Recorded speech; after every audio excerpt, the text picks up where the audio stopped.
살롬, 사랑하는 형제 자매님들.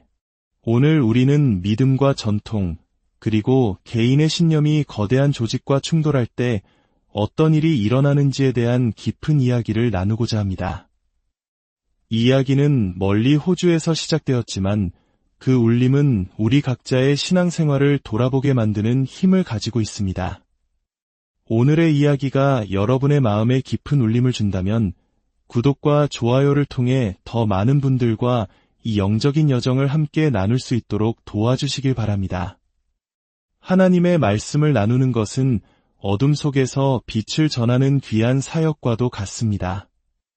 여러분의 작은 참여가 더 큰 은혜의 통로가 될 줄 믿습니다. 최근 소셜미디어를 통해 전 세계적으로 알려진 한 성직자가 있습니다.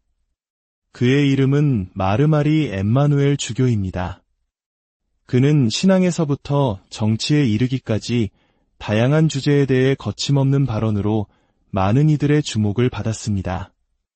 얼마 전에는 설교 도중 끔찍한 공격을 당해 생명의 위협을 받기도 했지만 주님의 은혜로 기적적으로 살아남아 많은 이들에게 더 큰 영감을 주었습니다.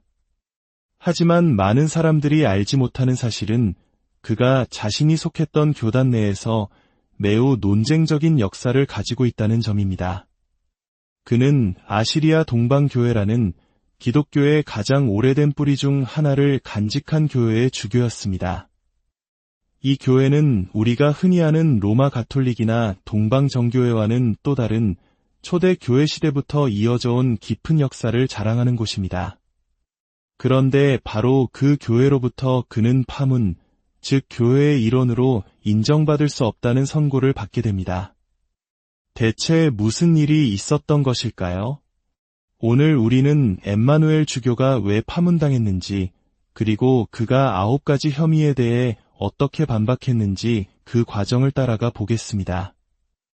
이 이야기는 단순한 교단 내의 갈등을 넘어 우리에게 신앙의 본질이란 무엇인가라는 근본적인 질문을 던져줍니다. 엠마누엘 주교가 속해 있던 교단은 그에게 9가지의 교회법 위반 혐의를 제기했습니다. 그리고 그는 이 모든 혐의에 대해 하나하나 반박하는 영상을 공개했습니다. 그의 반박 논리는 매우 흥미롭습니다. 그는 자신의 교단이 제시한 비교적 새로운 규칙들을 반박하기 위해 모든 기독교가 공통적으로 인정하는 훨씬 더 오래되고 권위 있는 초대교회의 공의회 결정들을 근거로 제시했기 때문입니다. 첫 번째 혐의는 엠마누엘 주교가 그의 어머니와 함께 사는 것은 교회법에 위배된다는 것이었습니다. 교단은 성직자는 교회 구내에 거주해야 한다고 주장했습니다. 이에 대해 엠마누엘 주교는 서기 325년에 열렸던 제1차 니케아 공의회의 결정을 인용합니다.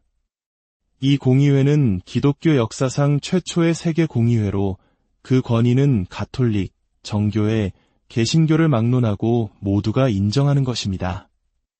니케아 공의회 제3조는 이렇게 명시하고 있습니다. 위대한 공의회는 주교, 장로, 부제 등 성직자들이 여성과 함께 사는 것을 금지한다. 단, 그 여성이 어머니, 자매, 숙모이거나 의심의 여지가 없는 사람일 경우는 예외로 한다. 엠마누엘 주교는 이 고대 교회법을 근거로 어머니와 함께 사는 것은 전혀 문제가 되지 않으며 오히려 허용된 일이라고 주장했습니다. 두 번째 혐의는 매일 아침 저녁으로 교회에서 드리는 공적인 기도회에 참석하지 않았다는 것이었습니다.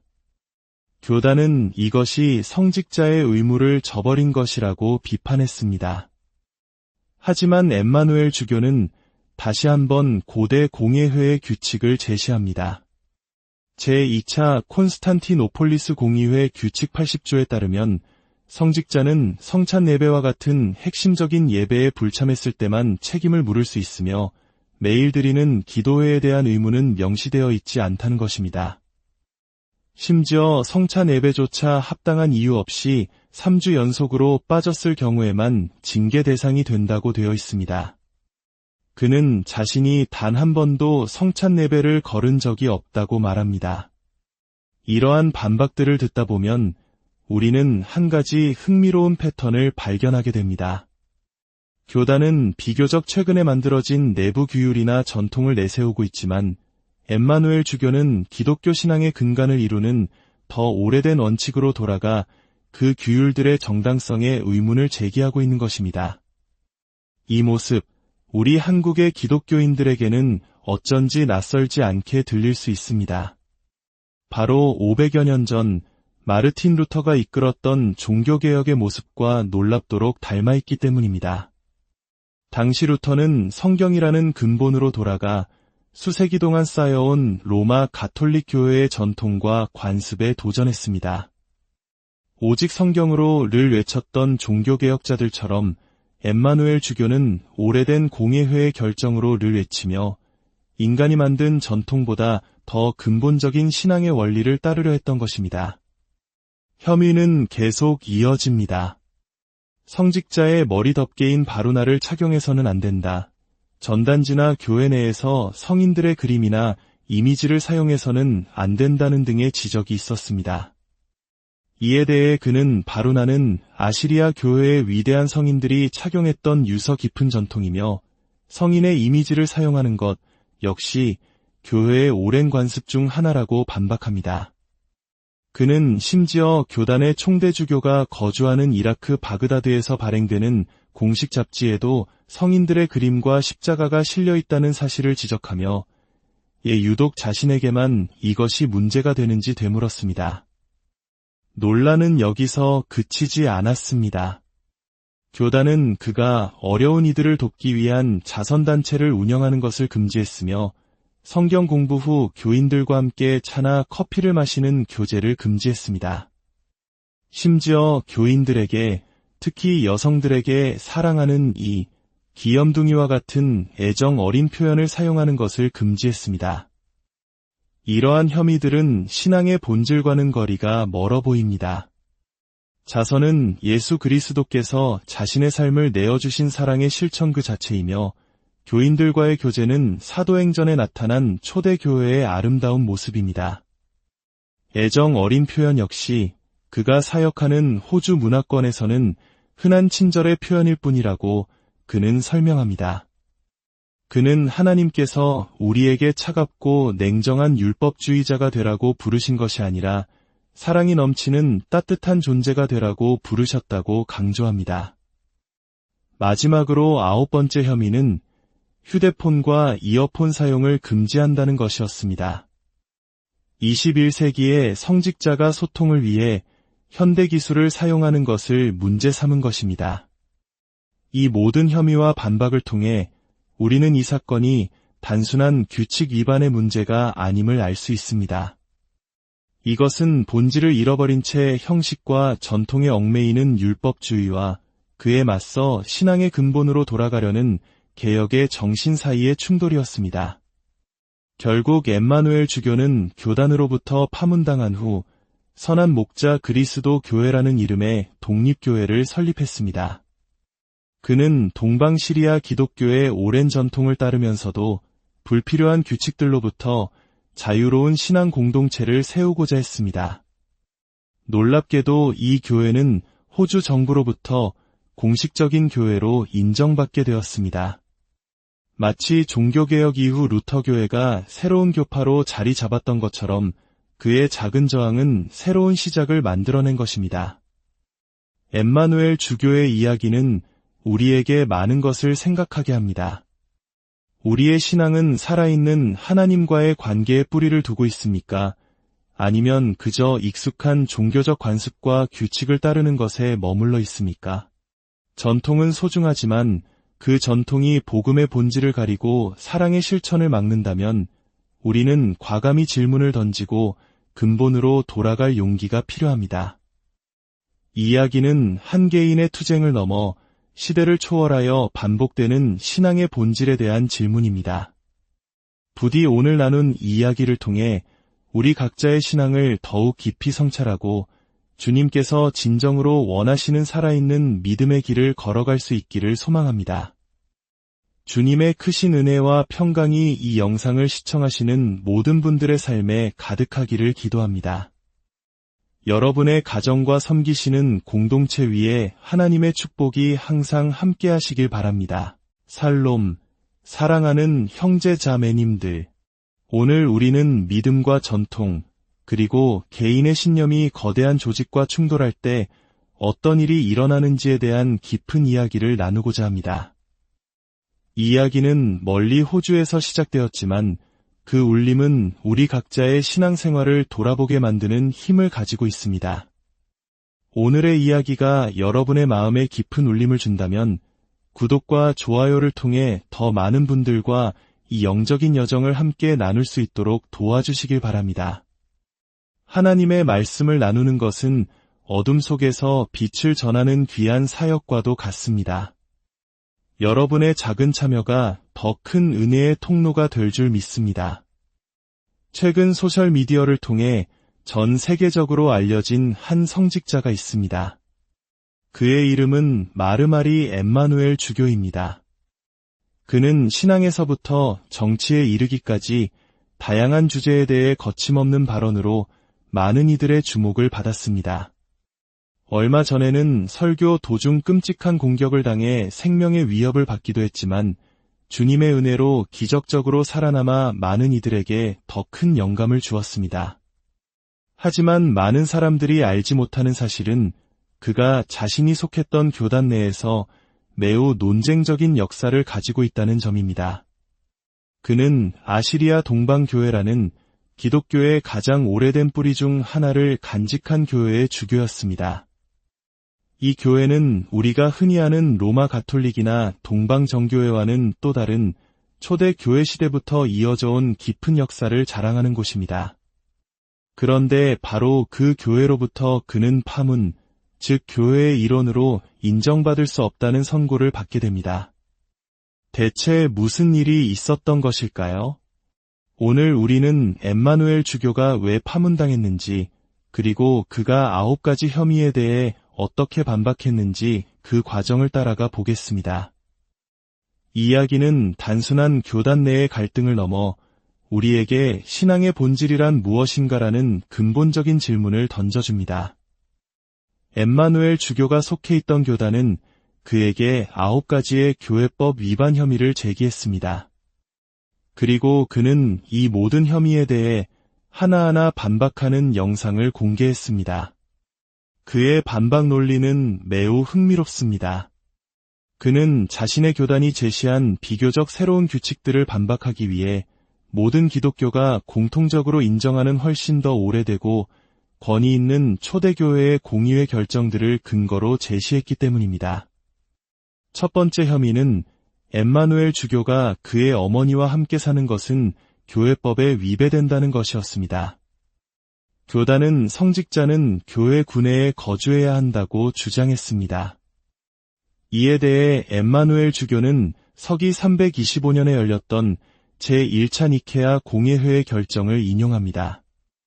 이 공의회는 기독교 역사상 최초의 세계 공의회로 그 권위는 가톨릭, 정교회, 개신교를 막론하고 모두가 인정하는 것입니다. 니케아 공의회 제3조는 이렇게 명시하고 있습니다. 위대한 공의회는 주교, 장로, 부제 등 성직자들이 여성과 함께 사는 것을 금지한다. 단, 그 여성이 어머니, 자매, 숙모이거나 의심의 여지가 없는 사람일 경우는 예외로 한다. 엠마누엘 주교는 이 고대 교회법을 근거로 어머니와 함께 사는 것은 전혀 문제가 되지 않으며 오히려 허용된 일이라고 주장했습니다. 두 번째 혐의는 매일 아침 저녁으로 교회에서 드리는 공적인 기도회에 참석하지 않았다는 것이었습니다. 교단은 이것이 성직자의 의무를 저버린 것이라고 비판했습니다. 하지만 엠마누엘 주교는 다시 한번 고대 공예회의 규칙을 제시합니다. 제2차 콘스탄티노폴리스 공의회 규칙 80조에 따르면 성직자는 성찬 예배와 같은 핵심적인 예배에 불참했을 때만 책임을 물을 수 있으며 매일 드리는 기도회에 대한 의무는 명시되어 있지 않다는 것입니다. 심지어 성찬 예배조차 합당한 이유 없이 3주 연속으로 빠졌을 경우에만 징계 대상이 된다고 되어 있습니다. 그는 자신이 단 한 번도 성찬예배를 거른 적이 없다고 말합니다. 이러한 반박들을 듣다 보면 우리는 한 가지 흥미로운 패턴을 발견하게 됩니다. 교단은 비교적 최근에 만들어진 내부 규율이나 전통을 내세우고 있지만 엠마누엘 주교는 기독교 신앙의 근간을 이루는 더 오래된 원칙으로 돌아가 그 규율들의 정당성에 의문을 제기하고 있는 것입니다. 이 모습, 우리 한국의 기독교인들에게는 어쩐지 낯설지 않게 들릴 수 있습니다. 바로 500여 년 전 마르틴 루터가 이끌었던 종교개혁의 모습과 놀랍도록 닮아있기 때문입니다. 당시 루터는 성경이라는 근본으로 돌아가 수세기 동안 쌓여온 로마 가톨릭 교회의 전통과 관습에 도전했습니다. 오직 성경으로를 외쳤던 종교개혁자들처럼 엠마누엘 주교는 오래된 공예회의 결정으로를 외치며 인간이 만든 전통보다 더 근본적인 신앙의 원리를 따르려 했던 것입니다. 혐의는 계속 이어집니다. 성직자의 머리 덮개인 바루나를 착용해서는 안 된다. 전단지나 교회 내에서 성인들의 그림이나 이미지를 사용해서는 안 된다는 등의 지적이 있었습니다. 이에 대해 그는 바루나는 아시리아 교회의 위대한 성인들이 착용했던 유서 깊은 전통이며 성인의 이미지를 사용하는 것 역시 교회의 오랜 관습 중 하나라고 반박합니다. 그는 심지어 교단의 총대주교가 거주하는 이라크 바그다드에서 발행되는 공식 잡지에도 성인들의 그림과 십자가가 실려 있다는 사실을 지적하며 유독 자신에게만 이것이 문제가 되는지 되물었습니다. 논란은 여기서 그치지 않았습니다. 교단은 그가 어려운 이들을 돕기 위한 자선단체를 운영하는 것을 금지했으며 성경 공부 후 교인들과 함께 차나 커피를 마시는 교제를 금지했습니다. 심지어 교인들에게, 특히 여성들에게 사랑하는 이 귀염둥이와 같은 애정 어린 표현을 사용하는 것을 금지했습니다. 이러한 혐의들은 신앙의 본질과는 거리가 멀어 보입니다. 자선은 예수 그리스도께서 자신의 삶을 내어주신 사랑의 실천 그 자체이며 교인들과의 교제는 사도행전에 나타난 초대교회의 아름다운 모습입니다. 애정 어린 표현 역시 그가 사역하는 호주 문화권에서는 흔한 친절의 표현일 뿐이라고 그는 설명합니다. 그는 하나님께서 우리에게 차갑고 냉정한 율법주의자가 되라고 부르신 것이 아니라 사랑이 넘치는 따뜻한 존재가 되라고 부르셨다고 강조합니다. 마지막으로 9번째 혐의는 휴대폰과 이어폰 사용을 금지한다는 것이었습니다. 21세기의 성직자가 소통을 위해 현대기술을 사용하는 것을 문제 삼은 것입니다. 이 모든 혐의와 반박을 통해 우리는 이 사건이 단순한 규칙 위반의 문제가 아님을 알 수 있습니다. 이것은 본질을 잃어버린 채 형식과 전통에 얽매이는 율법주의와 그에 맞서 신앙의 근본으로 돌아가려는 개혁의 정신 사이의 충돌이었습니다. 결국 엠마누엘 주교는 교단으로부터 파문당한 후 선한 목자 그리스도 교회라는 이름의 독립교회를 설립했습니다. 그는 동방시리아 기독교의 오랜 전통을 따르면서도 불필요한 규칙들로부터 자유로운 신앙 공동체를 세우고자 했습니다. 놀랍게도 이 교회는 호주 정부로부터 공식적인 교회로 인정받게 되었습니다. 마치 종교개혁 이후 루터교회가 새로운 교파로 자리 잡았던 것처럼 그의 작은 저항은 새로운 시작을 만들어낸 것입니다. 엠마누엘 주교의 이야기는 우리에게 많은 것을 생각하게 합니다. 우리의 신앙은 살아있는 하나님과의 관계에 뿌리를 두고 있습니까?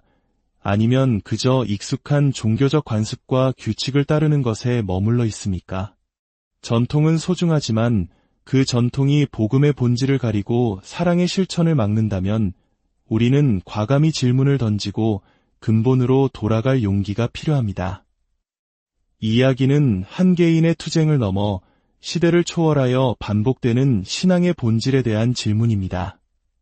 부디 오늘 나눈 이야기를 통해 우리 각자의 신앙을 더욱 깊이 성찰하고 주님께서 진정으로 원하시는 살아있는 믿음의 길을 걸어갈 수 있기를 소망합니다. 주님의 크신 은혜와 평강이 이 영상을 시청하시는 모든 분들의 삶에 가득하기를 기도합니다. 여러분의 가정과 섬기시는 공동체 위에 하나님의 축복이 항상 함께 하시길 바랍니다. 살롬, 사랑하는 형제 자매님들. 오늘 우리는 믿음과 전통, 그리고 개인의 신념이 거대한 조직과 충돌할 때 어떤 일이 일어나는지에 대한 깊은 이야기를 나누고자 합니다. 이 이야기는 멀리 호주에서 시작되었지만 그 울림은 우리 각자의 신앙생활을 돌아보게 만드는 힘을 가지고 있습니다. 오늘의 이야기가 여러분의 마음에 깊은 울림을 준다면 구독과 좋아요를 통해 더 많은 분들과 이 영적인 여정을 함께 나눌 수 있도록 도와주시길 바랍니다. 하나님의 말씀을 나누는 것은 어둠 속에서 빛을 전하는 귀한 사역과도 같습니다. 여러분의 작은 참여가 더 큰 은혜의 통로가 될 줄 믿습니다. 최근 소셜미디어를 통해 전 세계적으로 알려진 한 성직자가 있습니다. 그의 이름은 마르마리 엠마누엘 주교입니다. 그는 신앙에서부터 정치에 이르기까지 다양한 주제에 대해 거침없는 발언으로 많은 이들의 주목을 받았습니다.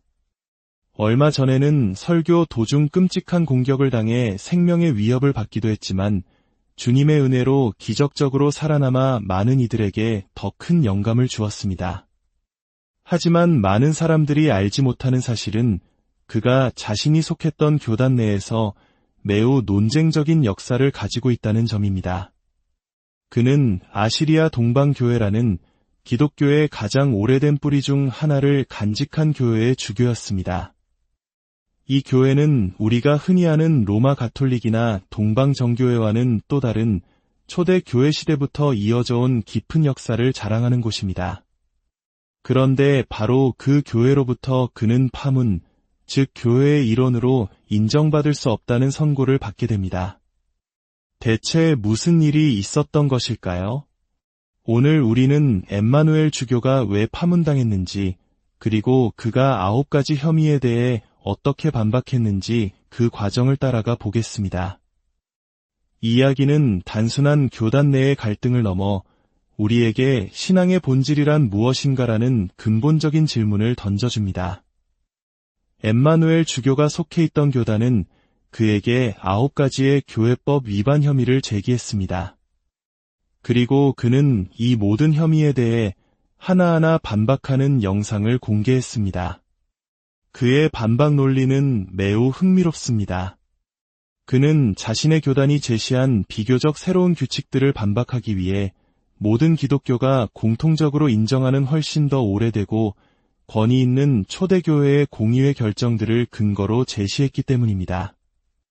첫 번째 혐의는 엠마누엘 주교가 그의 어머니와 함께 사는 것은 교회법에 위배된다는 것이었습니다. 교단은 성직자는 교회 구내에 거주해야 한다고 주장했습니다. 이에 대해 엠마누엘 주교는 서기 325년에 열렸던 제1차 니케아 공의회의 결정을 인용합니다. 이 공의회는 기독교 역사상 최초의 세계 공의회로 그 권위는 가톨릭, 정교회, 개신교를 막론하고 모두가 인정하는 것입니다. 니케아 공의회 제3조는 이렇게 명시하고 있습니다. 위대한 공의회는 주교, 장로, 부제 등 성직자들이 여성과 함께 사는 것을 금지한다. 단, 그 여성이 어머니, 자매, 숙모이거나 의심의 여지가 없는 사람일 경우는 예외로 한다. 엠마누엘 주교는 이 고대 교회법을 근거로 어머니와 함께 사는 것은 전혀 문제가 되지 않으며 오히려 허용된 일이라고 주장했습니다.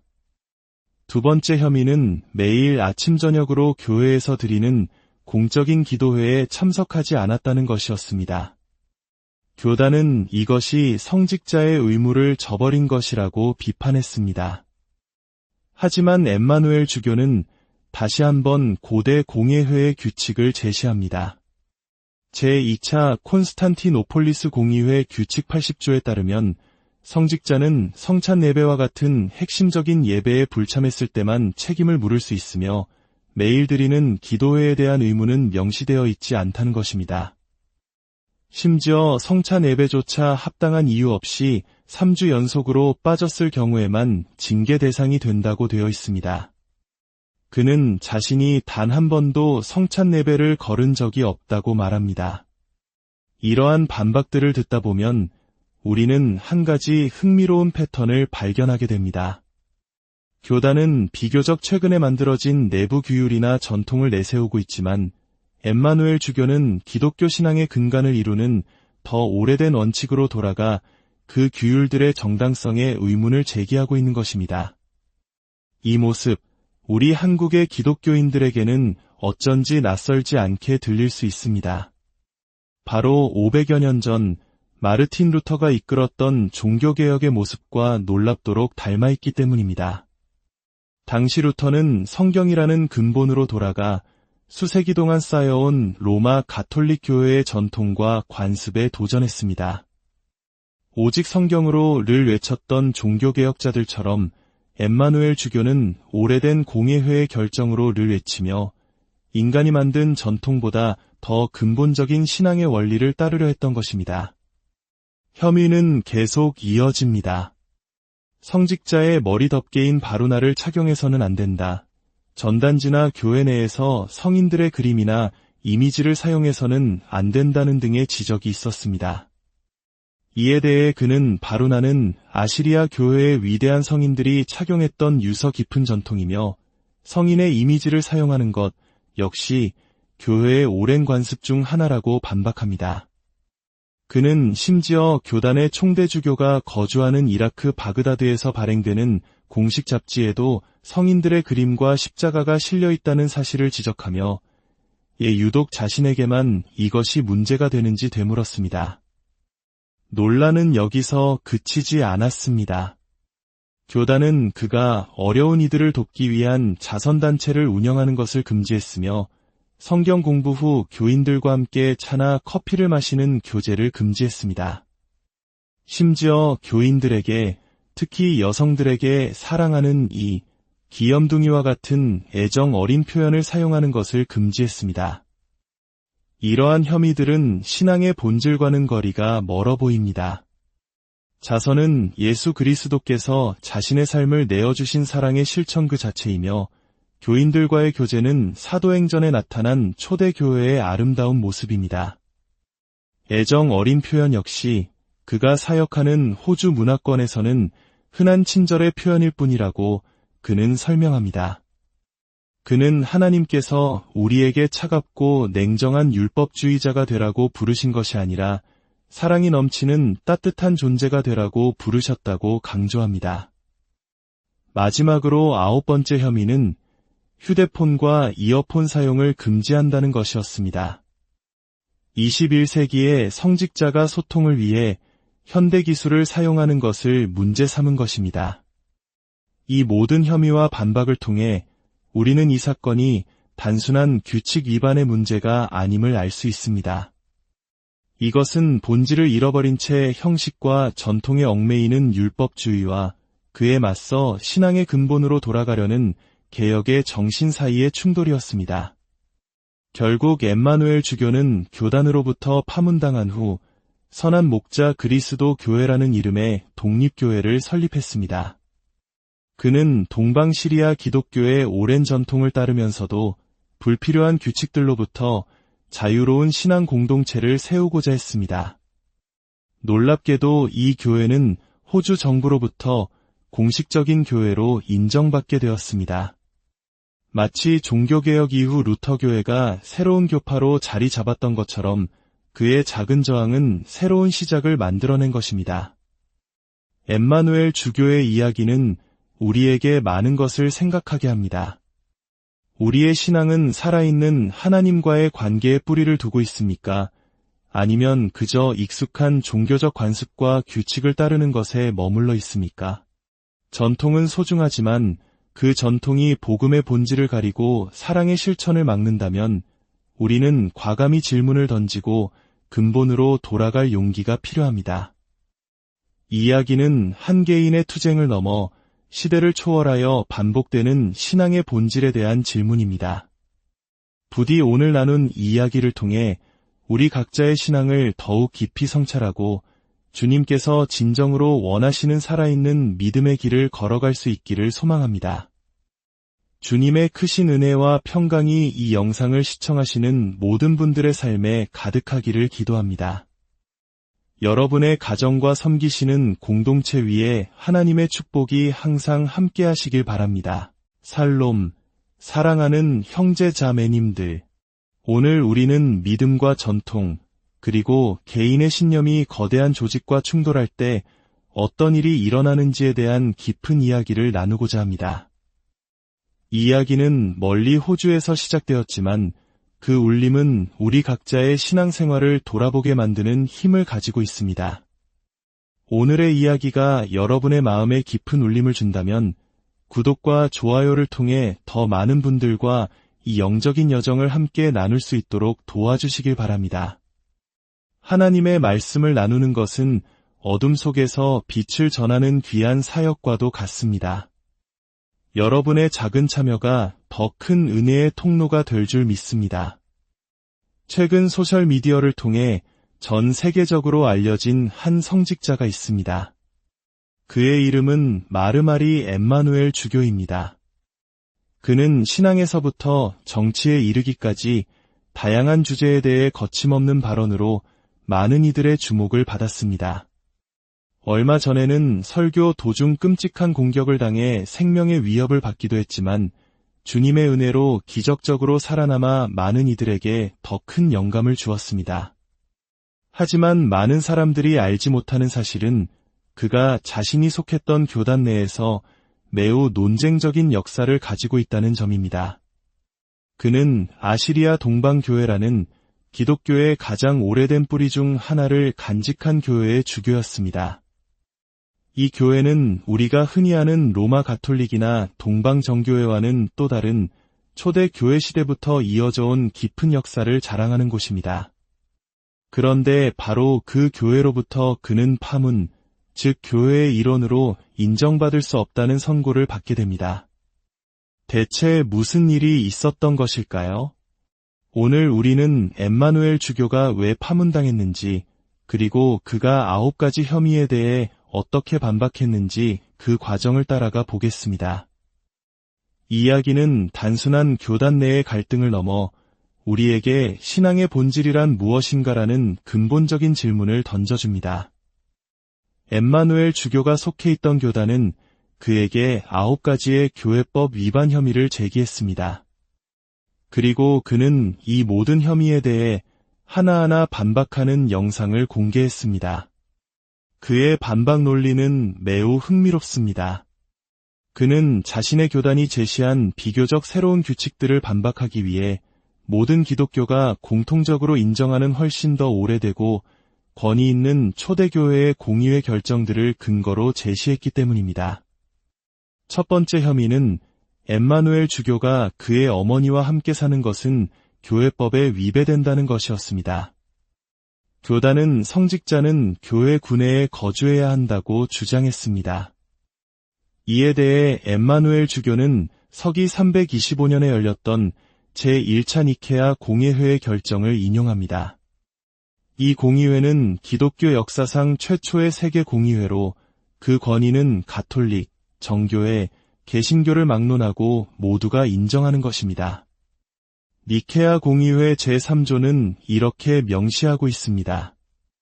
위대한 공의회는 주교, 장로, 부제 등 성직자들이 여성과 함께 사는 것을 금지한다. 단, 그 여성이 어머니, 자매, 숙모이거나 의심의 여지가 없는 사람일 경우는 예외로 한다. 엠마누엘 주교는 이 고대 교회법을 근거로 어머니와 함께 사는 것은 전혀 문제가 되지 않으며 오히려 허용된 일이라고 주장했습니다. 두 번째 혐의는 매일 아침 저녁으로 교회에서 드리는 공적인 기도회에 참석하지 않았다는 것이었습니다. 교단은 이것이 성직자의 의무를 저버린 것이라고 비판했습니다. 하지만 엠마누엘 주교는 다시 한번 고대 공의회의 규칙을 제시합니다. 제2차 콘스탄티노폴리스 공의회 규칙 80조에 따르면 성직자는 성찬 예배와 같은 핵심적인 예배에 불참했을 때만 책임을 물을 수 있으며 매일 드리는 기도회에 대한 의무는 명시되어 있지 않다는 것입니다. 심지어 성찬 예배조차 합당한 이유 없이 3주 연속으로 빠졌을 경우에만 징계 대상이 된다고 되어 있습니다. 그는 자신이 단 한 번도 성찬 예배를 거른 적이 없다고 말합니다. 이러한 반박들을 듣다 보면 우리는 한 가지 흥미로운 패턴을 발견하게 됩니다. 교단은 비교적 최근에 만들어진 내부 규율이나 전통을 내세우고 있지만 엠마누엘 주교는 기독교 신앙의 근간을 이루는 더 오래된 원칙으로 돌아가 그 규율들의 정당성에 의문을 제기하고 있는 것입니다. 이 모습, 우리 한국의 기독교인들에게는 어쩐지 낯설지 않게 들릴 수 있습니다. 바로 500여 년 전 마르틴 루터가 이끌었던 종교개혁의 모습과 놀랍도록 닮아있기 때문입니다. 당시 루터는 성경이라는 근본으로 돌아가 수세기 동안 쌓여온 로마 가톨릭 교회의 전통과 관습에 도전했습니다. 오직 성경으로를 외쳤던 종교개혁자들처럼 엠마누엘 주교는 오래된 공예회의 결정으로를 외치며 인간이 만든 전통보다 더 근본적인 신앙의 원리를 따르려 했던 것입니다. 혐의는 계속 이어집니다. 성직자의 머리 덮개인 바루나를 착용해서는 안 된다. 전단지나 교회 내에서 성인들의 그림이나 이미지를 사용해서는 안 된다는 등의 지적이 있었습니다. 이에 대해 그는 바루나는 아시리아 교회의 위대한 성인들이 착용했던 유서 깊은 전통이며 성인의 이미지를 사용하는 것 역시 교회의 오랜 관습 중 하나라고 반박합니다. 그는 심지어 교단의 총대주교가 거주하는 이라크 바그다드에서 발행되는 공식 잡지에도 성인들의 그림과 십자가가 실려 있다는 사실을 지적하며 유독 자신에게만 이것이 문제가 되는지 되물었습니다. 논란은 여기서 그치지 않았습니다. 교단은 그가 어려운 이들을 돕기 위한 자선단체를 운영하는 것을 금지했으며 성경 공부 후 교인들과 함께 차나 커피를 마시는 교제를 금지했습니다. 심지어 교인들에게, 특히 여성들에게 사랑하는 이 귀염둥이와 같은 애정 어린 표현을 사용하는 것을 금지했습니다. 이러한 혐의들은 신앙의 본질과는 거리가 멀어 보입니다. 자선은 예수 그리스도께서 자신의 삶을 내어주신 사랑의 실천 그 자체이며 교인들과의 교제는 사도행전에 나타난 초대교회의 아름다운 모습입니다. 애정 어린 표현 역시 그가 사역하는 호주 문화권에서는 흔한 친절의 표현일 뿐이라고 그는 설명합니다. 그는 하나님께서 우리에게 차갑고 냉정한 율법주의자가 되라고 부르신 것이 아니라 사랑이 넘치는 따뜻한 존재가 되라고 부르셨다고 강조합니다. 마지막으로 9번째 혐의는 휴대폰과 이어폰 사용을 금지한다는 것이었습니다. 21세기에 성직자가 소통을 위해 현대기술을 사용하는 것을 문제 삼은 것입니다. 이 모든 혐의와 반박을 통해 우리는 이 사건이 단순한 규칙 위반의 문제가 아님을 알 수 있습니다. 이것은 본질을 잃어버린 채 형식과 전통에 얽매이는 율법주의와 그에 맞서 신앙의 근본으로 돌아가려는 개혁의 정신 사이의 충돌이었습니다. 결국 엠마누엘 주교는 교단으로부터 파문당한 후 선한 목자 그리스도 교회라는 이름의 독립교회를 설립했습니다. 그는 동방시리아 기독교의 오랜 전통을 따르면서도 불필요한 규칙들로부터 자유로운 신앙 공동체를 세우고자 했습니다. 놀랍게도 이 교회는 호주 정부로부터 공식적인 교회로 인정받게 되었습니다. 마치 종교개혁 이후 루터교회가 새로운 교파로 자리 잡았던 것처럼 그의 작은 저항은 새로운 시작을 만들어낸 것입니다. 엠마누엘 주교의 이야기는 우리에게 많은 것을 생각하게 합니다. 우리의 신앙은 살아있는 하나님과의 관계에 뿌리를 두고 있습니까? 아니면 그저 익숙한 종교적 관습과 규칙을 따르는 것에 머물러 있습니까? 전통은 소중하지만 그 전통이 복음의 본질을 가리고 사랑의 실천을 막는다면 우리는 과감히 질문을 던지고 근본으로 돌아갈 용기가 필요합니다.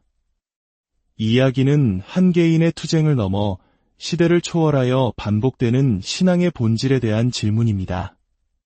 부디 오늘 나눈 이 이야기를 통해 우리 각자의 신앙을 더욱 깊이 성찰하고 주님께서 진정으로 원하시는 살아있는 믿음의 길을 걸어갈 수 있기를 소망합니다.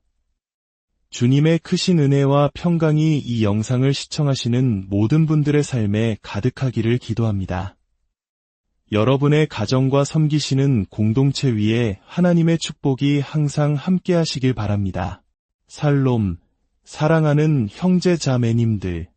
오늘 우리는 믿음과 전통, 그리고 개인의 신념이 거대한 조직과 충돌할 때 어떤 일이 일어나는지에 대한 깊은 이야기를 나누고자 합니다. 이 이야기는 멀리 호주에서 시작되었지만 그 울림은 우리 각자의 신앙생활을 돌아보게 만드는 힘을 가지고 있습니다.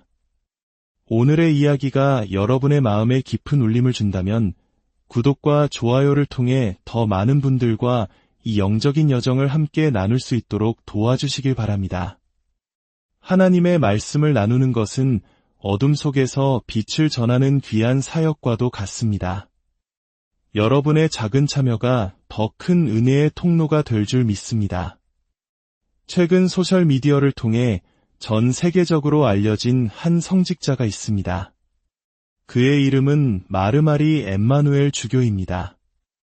그는 신앙에서부터 정치에 이르기까지 다양한 주제에 대해 거침없는 발언으로 많은 이들의 주목을 받았습니다. 얼마 전에는 설교 도중 끔찍한 공격을 당해 생명의 위협을 받기도 했지만 주님의 은혜로 기적적으로 살아남아 많은 이들에게 더 큰 영감을 주었습니다. 하지만 많은 사람들이 알지 못하는 사실은 그가 자신이 속했던 교단 내에서 매우 논쟁적인 역사를 가지고 있다는 점입니다. 그는 아시리아 동방교회라는 기독교의 가장 오래된 뿌리 중 하나를 간직한 교회의 주교였습니다. 이 교회는 우리가 흔히 아는 로마 가톨릭이나 동방정교회와는 또 다른 초대 교회 시대부터 이어져 온 깊은 역사를 자랑하는 곳입니다. 그런데 바로 그 교회로부터 그는 파문, 즉 교회의 일원으로 인정받을 수 없다는 선고를 받게 됩니다. 대체 무슨 일이 있었던 것일까요? 오늘 우리는 엠마누엘 주교가 왜 파문당했는지, 그리고 그가 9가지 혐의에 대해 어떻게 반박했는지 그 과정을 따라가 보겠습니다. 이 이야기는 단순한 교단 내의 갈등을 넘어 우리에게 신앙의 본질이란 무엇인가라는 근본적인 질문을 던져줍니다. 엠마누엘 주교가 속해 있던 교단은 그에게 9가지의 교회법 위반 혐의를 제기했습니다. 그리고 그는 이 모든 혐의에 대해 하나하나 반박하는 영상을 공개했습니다. 그의 반박 논리는 매우 흥미롭습니다.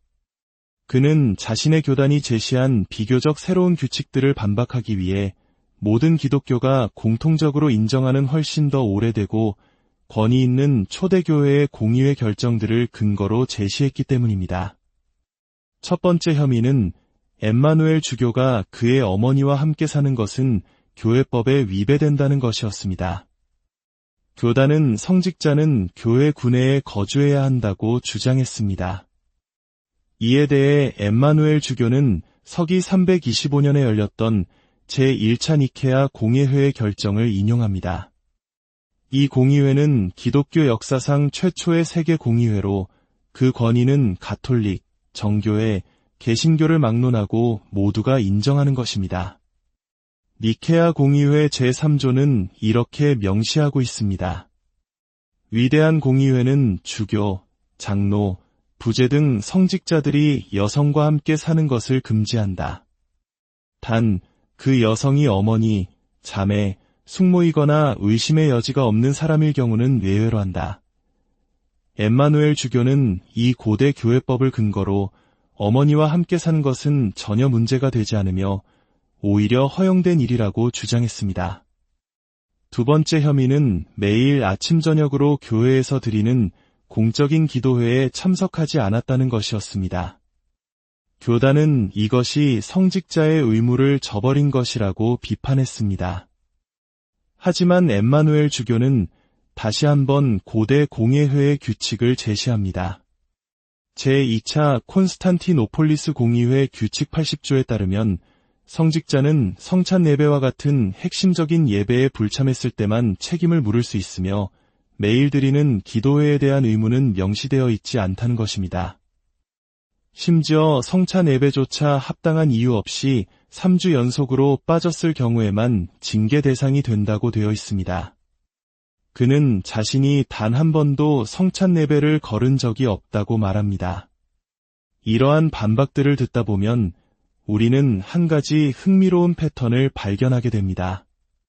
교단은 비교적 최근에 만들어진 내부 규율이나 전통을 내세우고 있지만 엠마누엘 주교는 기독교 신앙의 근간을 이루는 더 오래된 원칙으로 돌아가 그 규율들의 정당성에 의문을 제기하고 있는 것입니다.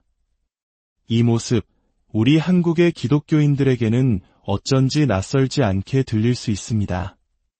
바로 500여 년 전 마르틴 루터가 이끌었던 종교개혁의 모습과 놀랍도록 닮아있기 때문입니다. 당시 루터는 성경이라는 근본으로 돌아가 수세기 동안 쌓여온 로마 가톨릭 교회의 전통과 관습에 도전했습니다. 오직 성경으로를 외쳤던 종교개혁자들처럼 엠마누엘 주교는 오래된 공예회의 결정으로를 외치며 인간이 만든 전통보다 더 근본적인 신앙의 원리를 따르려 했던 것입니다. 혐의는 계속 이어집니다. 성직자의 머리 덮개인 바루나를 착용해서는 안 된다. 전단지나 교회 내에서 성인들의 그림이나 이미지를 사용해서는 안 된다는 등의 지적이 있었습니다.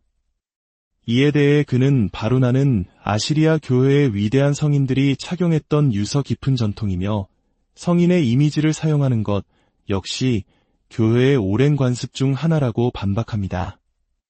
그는 심지어 교단의 총대주교가 거주하는 이라크 바그다드에서 발행되는 공식 잡지에도 성인들의 그림과 십자가가 실려 있다는 사실을 지적하며 유독 자신에게만 이것이 문제가 되는지 되물었습니다.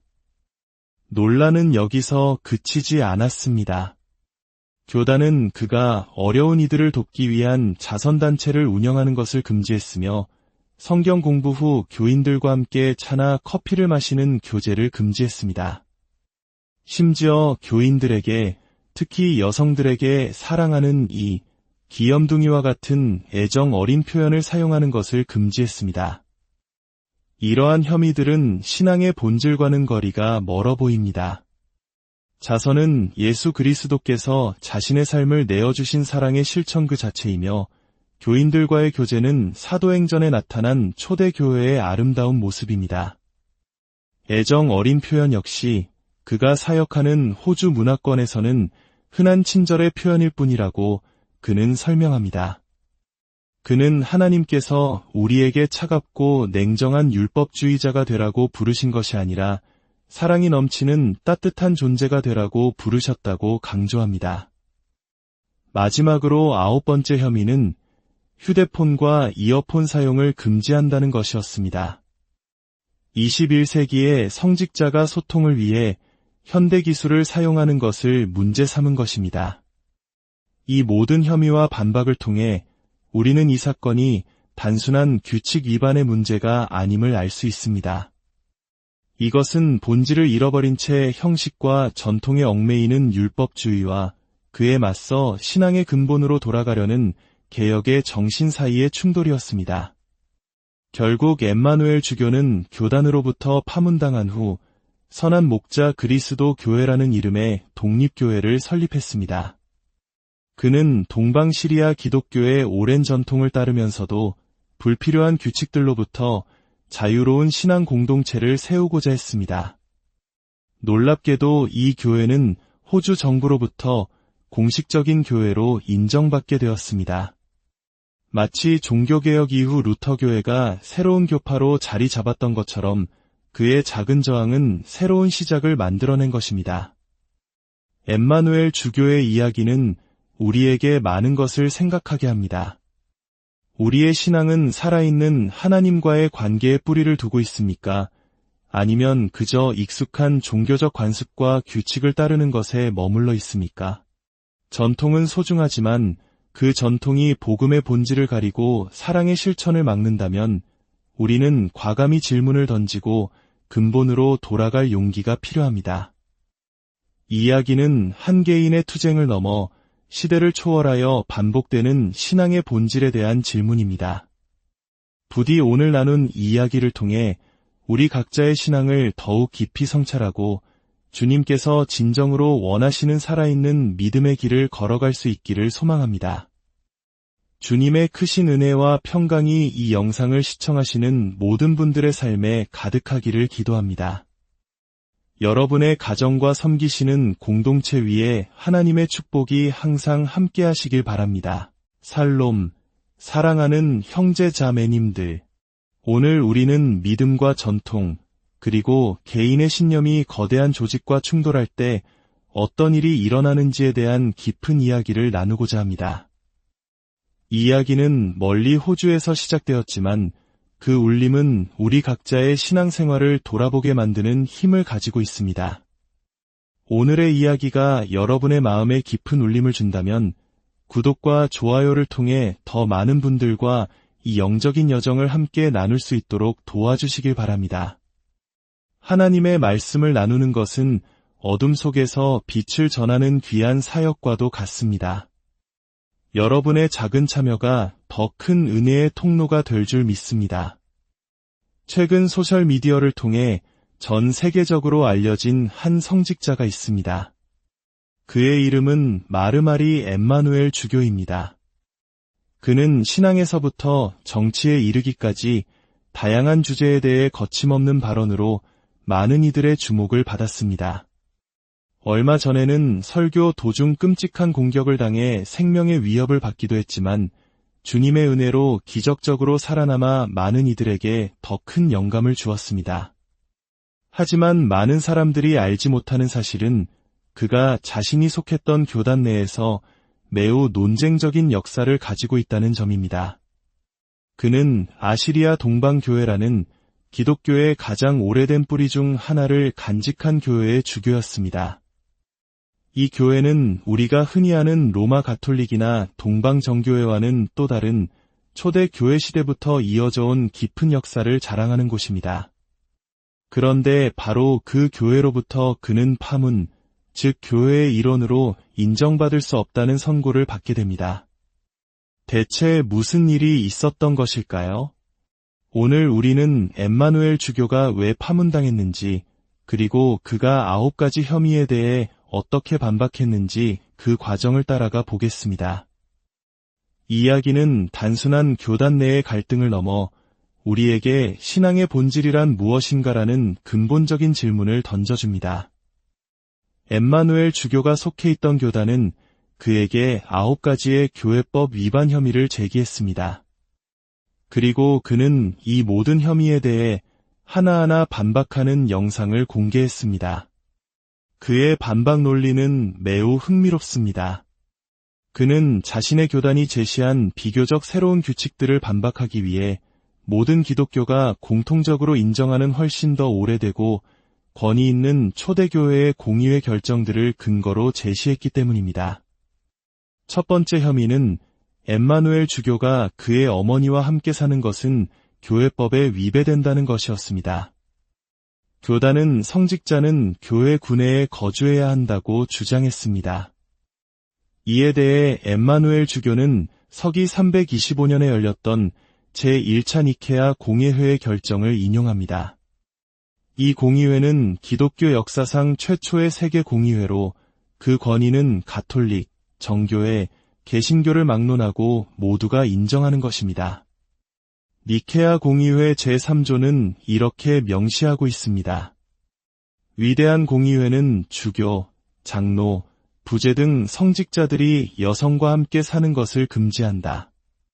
단, 그 여성이 어머니, 자매, 숙모이거나 의심의 여지가 없는 사람일 경우는 예외로 한다. 엠마누엘 주교는 이 고대 교회법을 근거로 어머니와 함께 사는 것은 전혀 문제가 되지 않으며 오히려 허용된 일이라고 주장했습니다. 두 번째 혐의는 매일 아침 저녁으로 교회에서 드리는 공적인 기도회에 참석하지 않았다는 것이었습니다. 교단은 이것이 성직자의 의무를 저버린 것이라고 비판했습니다. 하지만 엠마누엘 주교는 다시 한번 고대 공예회의 규칙을 제시합니다. 제2차 콘스탄티노폴리스 공의회 규칙 80조에 따르면 성직자는 성찬 예배와 같은 핵심적인 예배에 불참했을 때만 책임을 물을 수 있으며 매일 드리는 기도회에 대한 의무는 명시되어 있지 않다는 것입니다. 심지어 성찬 예배조차 합당한 이유 없이 3주 연속으로 빠졌을 경우에만 징계 대상이 된다고 되어 있습니다. 그는 자신이 단 한 번도 성찬 예배를 거른 적이 없다고 말합니다. 이러한 반박들을 듣다 보면 우리는 한 가지 흥미로운 패턴을 발견하게 됩니다. 교단은 비교적 최근에 만들어진 내부 규율이나 전통을 내세우고 있지만 엠마누엘 주교는 기독교 신앙의 근간을 이루는 더 오래된 원칙으로 돌아가 그 규율들의 정당성에 의문을 제기하고 있는 것입니다. 이 모습, 우리 한국의 기독교인들에게는 어쩐지 낯설지 않게 들릴 수 있습니다. 바로 500여 년 전 마르틴 루터가 이끌었던 종교개혁의 모습과 놀랍도록 닮아있기 때문입니다. 당시 루터는 성경이라는 근본으로 돌아가 수세기 동안 쌓여온 로마 가톨릭 교회의 전통과 관습에 도전했습니다. 오직 성경으로를 외쳤던 종교개혁자들처럼 엠마누엘 주교는 오래된 공예회의 결정으로를 외치며 인간이 만든 전통보다 더 근본적인 신앙의 원리를 따르려 했던 것입니다. 혐의는 계속 이어집니다. 성직자의 머리 덮개인 바루나를 착용해서는 안 된다. 전단지나 교회 내에서 성인들의 그림이나 이미지를 사용해서는 안 된다는 등의 지적이 있었습니다. 이에 대해 그는 바루나는 아시리아 교회의 위대한 성인들이 착용했던 유서 깊은 전통이며 성인의 이미지를 사용하는 것 역시 교회의 오랜 관습 중 하나라고 반박합니다. 그는 심지어 교단의 총대주교가 거주하는 이라크 바그다드에서 발행되는 공식 잡지에도 성인들의 그림과 십자가가 실려 있다는 사실을 지적하며 유독 자신에게만 이것이 문제가 되는지 되물었습니다. 논란은 여기서 그치지 않았습니다. 교단은 그가 어려운 이들을 돕기 위한 자선단체를 운영하는 것을 금지했으며 성경 공부 후 교인들과 함께 차나 커피를 마시는 교제를 금지했습니다. 심지어 교인들에게, 특히 여성들에게 사랑하는 이 귀염둥이와 같은 애정 어린 표현을 사용하는 것을 금지했습니다. 이러한 혐의들은 신앙의 본질과는 거리가 멀어 보입니다. 자선은 예수 그리스도께서 자신의 삶을 내어주신 사랑의 실천 그 자체이며 교인들과의 교제는 사도행전에 나타난 초대교회의 아름다운 모습입니다. 애정 어린 표현 역시 그가 사역하는 호주 문화권에서는 흔한 친절의 표현일 뿐이라고 그는 설명합니다. 그는 하나님께서 우리에게 차갑고 냉정한 율법주의자가 되라고 부르신 것이 아니라 사랑이 넘치는 따뜻한 존재가 되라고 부르셨다고 강조합니다. 마지막으로 9번째 혐의는 휴대폰과 이어폰 사용을 금지한다는 것이었습니다. 21세기의 성직자가 소통을 위해 현대기술을 사용하는 것을 문제 삼은 것입니다. 이 모든 혐의와 반박을 통해 우리는 이 사건이 단순한 규칙 위반의 문제가 아님을 알 수 있습니다. 이것은 본질을 잃어버린 채 형식과 전통에 얽매이는 율법주의와 그에 맞서 신앙의 근본으로 돌아가려는 개혁의 정신 사이의 충돌이었습니다. 결국 엠마누엘 주교는 교단으로부터 파문당한 후 선한 목자 그리스도 교회라는 이름의 독립교회를 설립했습니다. 그는 동방시리아 기독교의 오랜 전통을 따르면서도 불필요한 규칙들로부터 자유로운 신앙 공동체를 세우고자 했습니다. 놀랍게도 이 교회는 호주 정부로부터 공식적인 교회로 인정받게 되었습니다. 마치 종교개혁 이후 루터교회가 새로운 교파로 자리 잡았던 것처럼 그의 작은 저항은 새로운 시작을 만들어낸 것입니다. 엠마누엘 주교의 이야기는 우리에게 많은 것을 생각하게 합니다. 우리의 신앙은 살아있는 하나님과의 관계에 뿌리를 두고 있습니까? 아니면 그저 익숙한 종교적 관습과 규칙을 따르는 것에 머물러 있습니까? 전통은 소중하지만 그 전통이 복음의 본질을 가리고 사랑의 실천을 막는다면 우리는 과감히 질문을 던지고 근본으로 돌아갈 용기가 필요합니다. 이 이야기는 한 개인의 투쟁을 넘어 시대를 초월한